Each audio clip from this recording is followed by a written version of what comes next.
नमस्कार साथियों, मेरे इस YouTube चैनल पर आप सबका स्वागत है।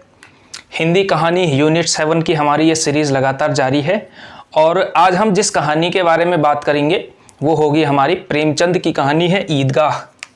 आप सब लोग जानते हैं, हो सकता है आप लोगों ने बचपन में पढ़ी भी हो और UGC नेट में भी लगी हुई कहानी है ईदगाह और रचनाकार हैं प्रेमचंद। ठीक है, तो सबसे पहले तो आपसे अपेक्षा यही की जाती है कि ईदगाह कहानी आपने पढ़ी हो, लेकिन अगर कहानी नहीं भी पढ़ी है तो भी आप इस वीडियो के माध्यम से अपना रिवीजन कर सकते हैं। परीक्षा के लायक तथ्य आप यहाँ से निकाल सकते हैं, लेकिन मेरी रिकमेंडेशन आपके लिए ये होगी कि कहानी अगर आपने पढ़ी होगी तो आपके लिए बहुत फ़ायदेमंद वो चीज़ होगी। तो प्रेमचंद की कहानी है ईदगाह, हमारे सिलेबस में लगी हुई रचना है। वैसे प्रेमचंद की लगभग सारी कहानियाँ, जो जितने भी इंपॉर्टेंट कहानियाँ हैं, वो सारी कहानियाँ परीक्षा की दृष्टि से महत्वपूर्ण है। ठीक है, तो प्रेमचंद की जो अन्य महत्वपूर्ण कहानियाँ जैसे पूस की रात है, बूढ़ी काकी है, कफन है, सदगति है, इस तरह की जो अन्य कहानियाँ हैं वो भी इंपॉर्टेंट हैं, उसके बारे में भी आपको पता होना चाहिए। और ईदगाह क्योंकि सिलेबस में लगी हुई कहानी है तो ये आपके लिए मोस्ट इंपॉर्टेंट चीज़ होनी चाहिए, इससे कुछ भी आप छोड़ नहीं सकते हैं। ठीक है, तो ईदगाह कहानी पर हम बात करते हैं। सबसे पहले पात्रों पर आते हैं। तो इसमें जो प्रमुख पात्र हैं इसमें से एक है अमीना, जो कि एक वृद्ध महिला है।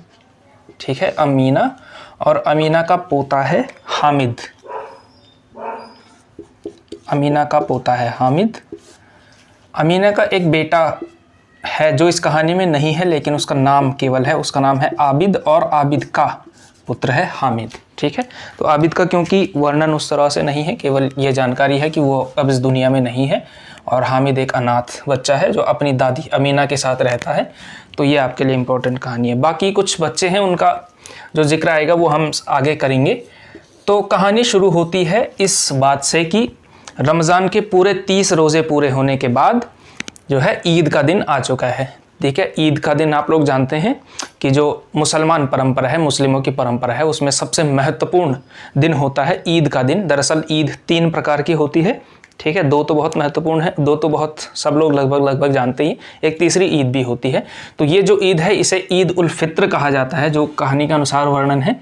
ठीक है ना, क्योंकि रमज़ान के बाद जो होती है वो ईद, जो जिसमें जो है सेवई बनाई जाती है, उस ईद की बात यहाँ पर हो रही है।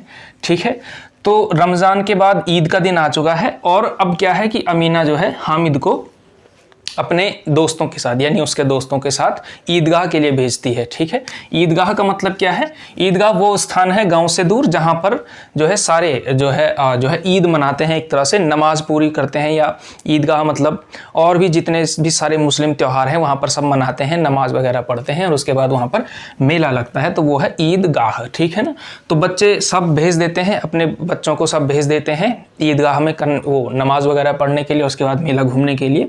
तो हामिद के जो है मुख्यतः 4 दोस्तों का वर्णन मिलता है, ये 4 दोस्तों के साथ जा रहा है। ठीक है, और ये भी इंपॉर्टेंट आपके लिए हो सकते हैं।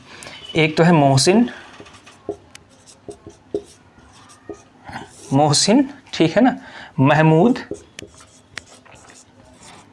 ठीक है, नूरे, एक है नूरे और एक है सिम्मी, नहीं सम्मी है या सिम्मी है, सम्मी शायद है, सम्मी या सिम्मी, आप थोड़ा देख लीजिएगा, सम्मी ही शायद है।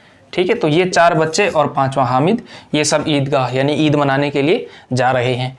तो सुबह नमाज पढ़ने के बाद जो है सब एक दूसरे को गले मिलकर के ईद की शुभकामनाएं दे रहे हैं और इसके बाद बच्चे जो है ईदगाह में घूमना शुरू करते हैं। ठीक, इसके बाद पहले वे जो है जगह जगह घूमने के लिए जाते हैं। देखिए हामिद क्योंकि एक गरीब बच्चा है, इसकी केवल दादी रहती है और कोई ऐसा रेगुलर सोर्स ऑफ इनकम नहीं है, बाकी सारे बच्चे लगभग समृद्ध परिवारों से आप आए हुए कह सकते हैं।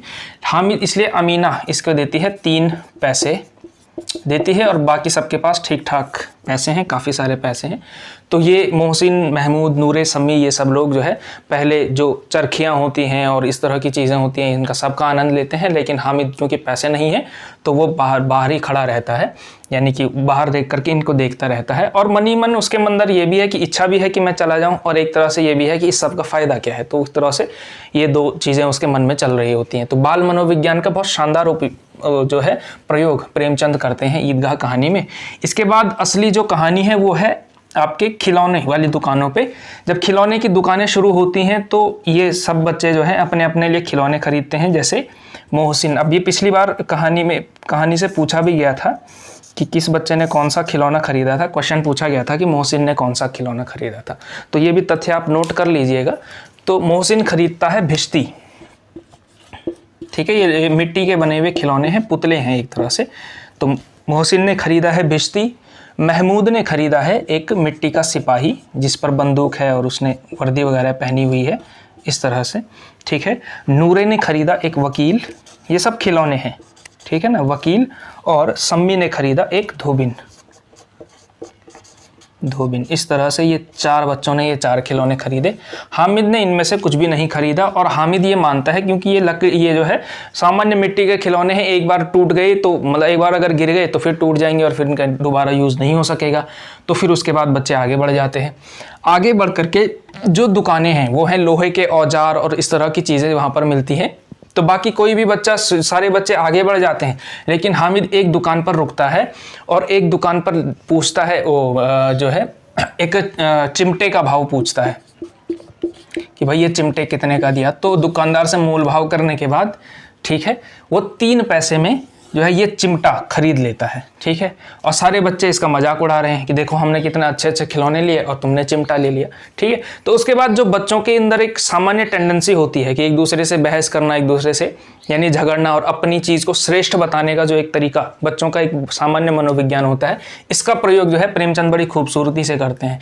कि हामिद तर्क देता है कि मेरा चिमटा तो जो है आग में जा करके बहुत जो है काम कर लेता है, तुम्हारा तो ये सब जो है एक साथ ही जो है एक बार गिर गया तो फिर वो दोबारा बनाया नहीं जा सकता, लेकिन मेरा चिमटा बड़ा मजबूत है, ठीक है।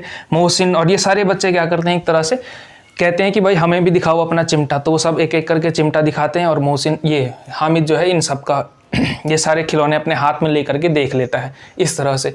और फिर अंत में जा करके इनमें से सब किसी का खिलौना टूट गया, भिश्ती टूट गया, और इस तरह से सारे बच्चे अपने खिलौने जो है अपने साथ लेकर के जाते हैं। हामिद जब अपने घर पहुँचता है तो अमीना बड़ी नाराज़ हो जाती है कि तुमने 3 पैसे दे करके ये चिमटा खरीदा, ठीक है, जबकि बच्चों ने बहुत अच्छे अच्छे खिलौने खरीदे। तो हामिद ने कहा क्योंकि आपका हाथ जो है रोटी बनाते हुए जल जाता था, इसलिए मैंने आपके लिए चिमटा खरीदा है, ठीक है। अब प्रेमचंद ने बड़ा शानदार इसमें जो है एक वर्णन किया है, बहुत शानदार वाक्य इसमें लिखा है कि हामिद जो है बड़ा हो चुका है और अमीना जो है बालिका हो चुकी है। अमीना एक बालिका की तरह रो रही है और हामिद एक बड़े की तरह जो है व्यवहार कर रहा है।